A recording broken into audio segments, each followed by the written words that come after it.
Via Zoom si Sir George Barcelon. Hello Sir George, magandang hapon po. Si George, good afternoon. Okay. Hinahayos lang ang kanyang video.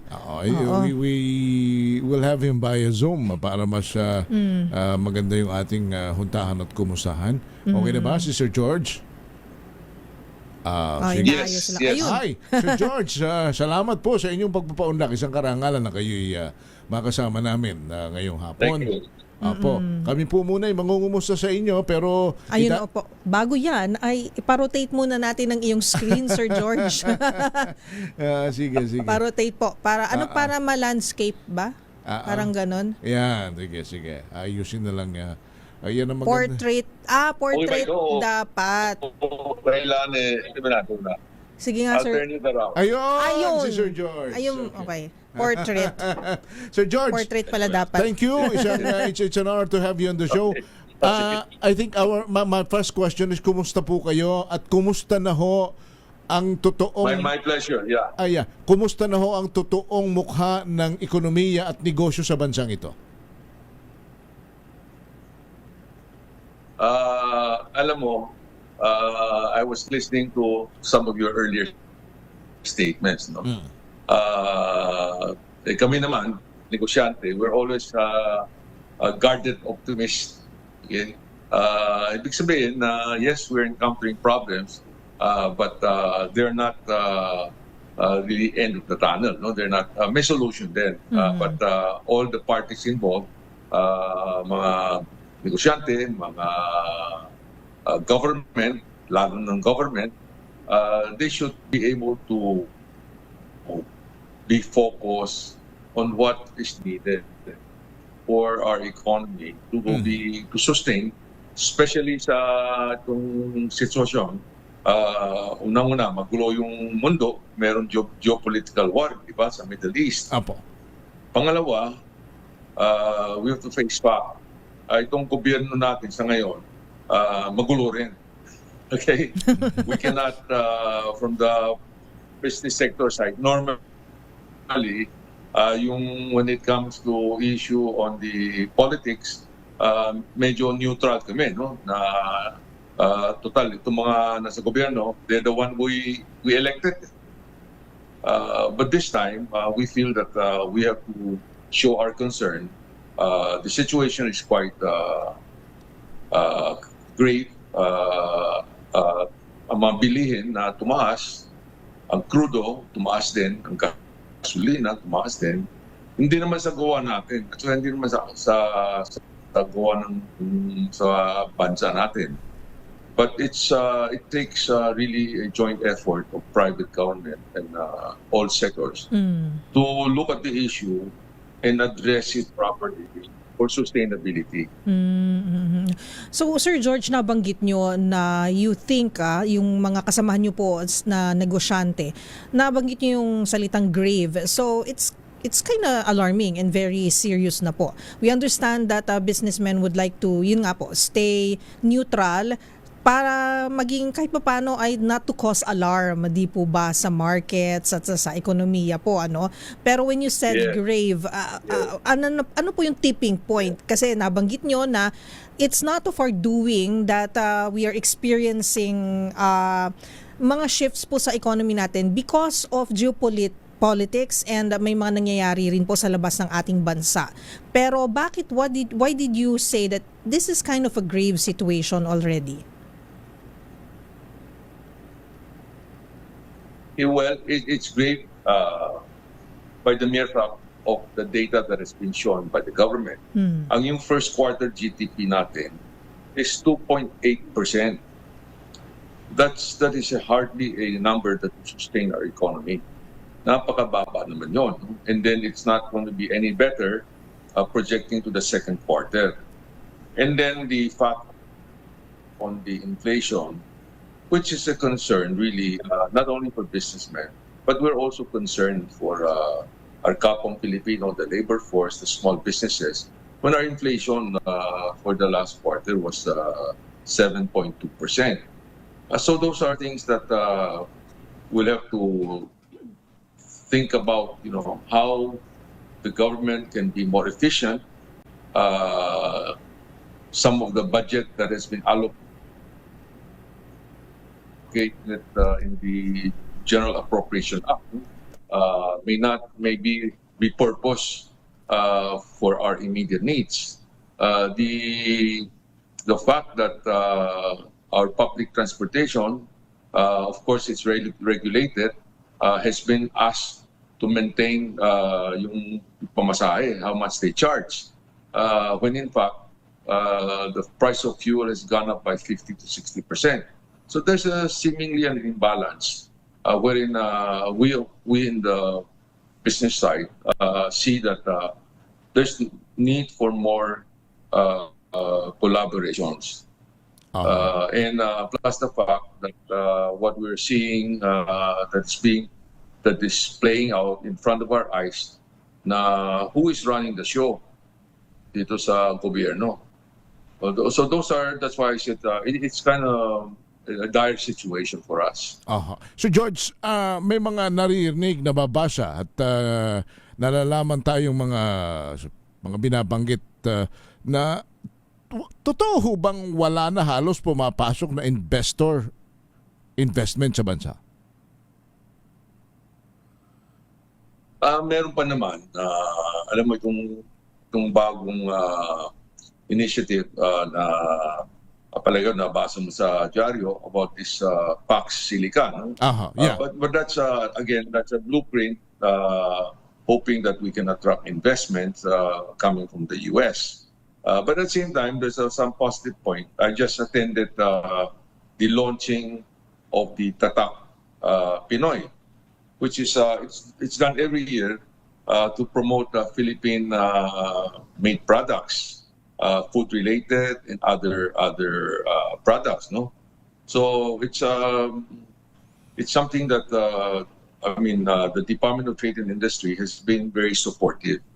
And we ourselves, we are seeing companies that are more progressive ones doing their business within our shores, but they're exporting also their services. I can name a few like Jollibee, no? Ang expansion nila sa mga ibang bansa, it's helping us, no? And even some of the smaller food-related products. But we need to expand our products more, and we are stressing on two areas that I think is very relevant. One is the agri-sector. Yung mga food-related, maraming galing sa ibang bansa. We are highly import-dependent. Kaya yung focus na yun. And the government, I think, is doing something about it. We have a progressive Secretary of Agriculture, Kiko Laurel. And the agri is not just, planting, some items that there's a demand, but we have to reduce the cost. Ang cost natin, mahal yung logistic cost natin kasi kulang tayo sa infrastructure. So those have to be addressed. The fact that one thing of concern is the price of fertilizer has gone up very much, and we import about 90% of our fertilizer. Sabay yung scarcity ng fertilizer, coupled with the depreciation of our currency. Ang pera natin ngayon with almost close to 62 pesos to $1. So that has impacted also the cost of our food. So the more we can produce ourselves, it helps us use our hard-earned dollar for other productive effort.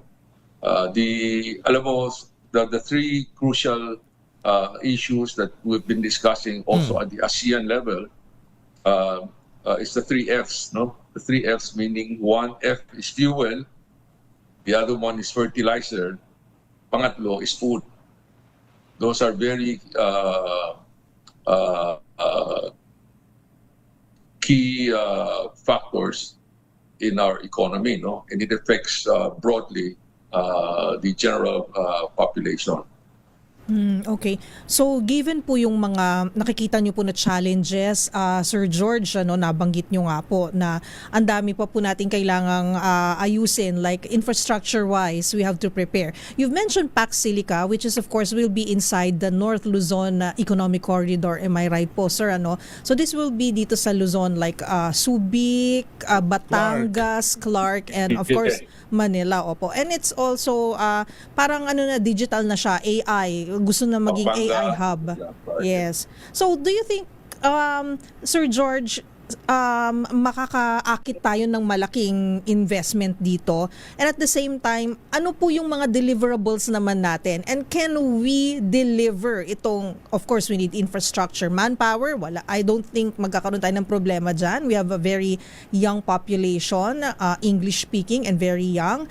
Pero yung infrastructure, lagi po siyang nagpa-pop up pagdating sa mga ganitong usapin. Medyo challenge po siya, Sir George.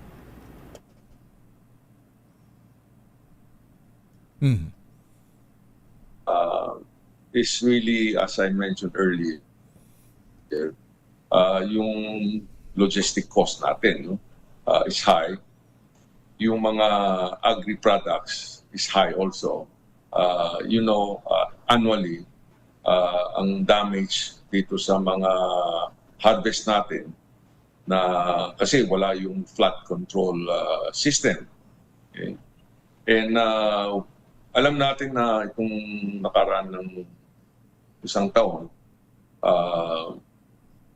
yung nabuking na ito pala, ang dami mga itong project tungkol sa flood program prevention did not really go into the construction of this infrastructure. It went elsewhere. And so this is something that the government must bear the responsibility. Itong pera na wala, pera ng taxpayer. Okay?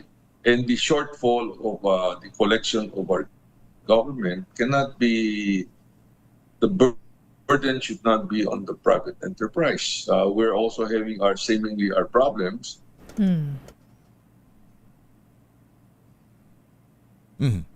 Sir George. Medyo May humihina lang lang yung... tayo. In dealing with business. So I think the government should really look into how to use their budget properly. Aha. So we have a budget that is 6.7 trillion pesos. And I think they have to really sharpen their pencil and maybe do some reallocation on what is important or where the money should be used. Rather than stick to their old playbook na kung nasa budget na, dapat i-gastos namin. But is it doing any good? I think it's about time government should really do a review of whatever that's allocated in the budget and see some of those not urgent or unnecessary funds to be properly used elsewhere. Sir George, what about... That's the only because... go ahead. Sige. You have mentioned about the flood control anomalies. What about the accountability of those who are involved? Kasi sa inyo hubang mga negosyante, ano ang gusto ninyong mangyari dito sa mga involved na ito, dito sa corruption, especially on the biggest scam in the entire government?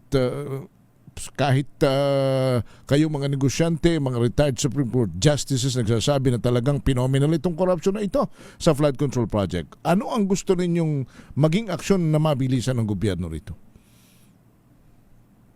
Sana man, sa tagal na pinag-usapan, we haven't seen any real accountability. Okay. Dapat nasa batas naman natin wherein if somebody is from their lifestyle or from what they own that cannot be supported by whatever income and they're living such a high flying lifestyle, they can be questioned. And based on our law, I mean, whatever they have can be confiscated. Sa ngayon, we talk about the billions that were lost. We don't see any money that's being restituted, no? Na ibalik naman sa gobyerno to help out. We're not seeing any of those things that the public is expecting. And we have such a huge loan. We have such a huge debt, umabot ng 18 trillion. At saka taon-taon, kailangan mapaputang pa tayo ng about, I think, 1.5. So that we're starting a vicious circle na itong dalawang government agency, yung BIR, Bureau of Internal Revenue, Bureau of Customs, they could hardly catch up with their collection to fit this debt sa laki ng utang natin. But again, I'm not saying that I have all the solution, but if we run the country in a way that's comparable to the likes of other ASEAN countries, where they're getting the big chunk of foreign investments. Ang foreign investment natin has improved, pero malayo pa katulad ng Vietnam. Ang foreign investment nila umaabot ng mga $20 to $30 billion. Okay, plus others. So, when I say foreign direct investments, ibig sabihin na pag maraming na mga investors dito, ang makikita natin, factories will be built, the construction sector, it helps the construction sectors, and then it provides jobs. Okay, ang concern natin also is our unemployment rate natin tumataas din. So we need to take all of this together. The more it shows that the government has a lot to do and can do something about it. Okay, but not to, in a way, not to overly burden the private sector, the businesses, because they're having their own challenges. Okay. Sir George, siguro last question na lang on my part, bilang isang negosyante, and of course nakakausap nyo rin ng ilang mga local businessmen po natin dito sa Pilipinas. Is it still good to set up a business here in the Philippines? Investor ka man o local businessman ka o negosyante ka? Is there still hope that we can still put up businesses here and produce kumbaga mga jobs and to kumbaga contribute to our economy, to the economy of our country, Sir George? Yes, I'm 100% for that. Kaya sabi ko, ang negosyante, of course, we know what are the challenges we're facing, but we're optimistic for the country. Okay? And moving forward, I hope the elected officials of our government would realize that we're changing the norm. Before, when I say the norm, it seems like, the private sector doesn't care, now whatever they're doing. I would not use the term they stole the money, but somehow monies were not properly used. Okay, but at this time, I think the private sectors now know that we cannot always be quiet about it. That we should call them out. Okay, before we're too quiet, we thought that the government has the proper agency to look into the matter, may check and balance. But after this flood controls fiasco was revealed, we noticed that even some of the government agencies like COA, Commission on Audit, what are they doing? Why did they allow such a rampant thing to happen and walang accountability? Kami negosyante, every year we have to submit to the review of the BIR. And they check diligently, they find fault, we have to pay additional taxes or whatever, whatever penalty they will impose. But isn't it fair naman to ask the government to do the same thing? Correct. Kumbaga, that they check on themselves. aha. And whoever is at fault, call them out. You're very hopeful. You're- But in asking your question, sabi ko, we are still very positive for the country. We have a young population, as you said, no?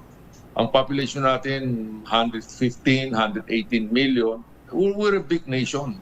We're not a small nation. Among the ASEAN, we're the second. And moving forward, pretty soon, in about 25 years, ang population natin baka aabot ng 145 million. We're still a growing nation. So there's upside, but the government must realize that we're competing with other neighboring ASEAN, wherein good governance is important, wherein you should drive out, mitigate graft and corruption, wherein you should have this mindset of providing, as I said, one of our chairman, Chairman Jose Pardo, who used to be former Secretary of Finance, said, instead of red tapes, dapat red carpet. That's good. Na ipe-present natin sa mga investors. So those definitely will help move our country forward. Opo. So Naintindihan. we're hopeful. We're hopeful for that. We are so thankful because you're in the business sector is so hopeful, optimistic, but of course, gaya rin naman ng iba, sana'y maintindihan din naman ng ating gobyerno na hindi lahat ay mahaba ang pasensya. At hindi lahat naman ay Gustong magtiis forever. kasi pagkat yung corporate tax nila at saka yung iba pang buwis na pumapasok sa gobyerno, naintindihan Tama. naman namin ito. Tumugon siya na yun actually ho. Tama. Yung sinabi mo na alam din namin na katulad yung isang nakausap ko, sabi na, sir, alam mo yung kuryente namin, dati mga 3.5 lang eh. Oo. Ngayon, umaabot ng 5,800. Hindi ba? So we also listen to people on that our less fortunate brothers of our society. So George, So, but long term, if wise, we have to think of what are the proper actions. if we could have your final words for the entire government, may it be judiciary, executive, and legislative, ano po ang gusto ninyong sabihin sa ating mga lingkod bayan na nasa gobyerno ngayon?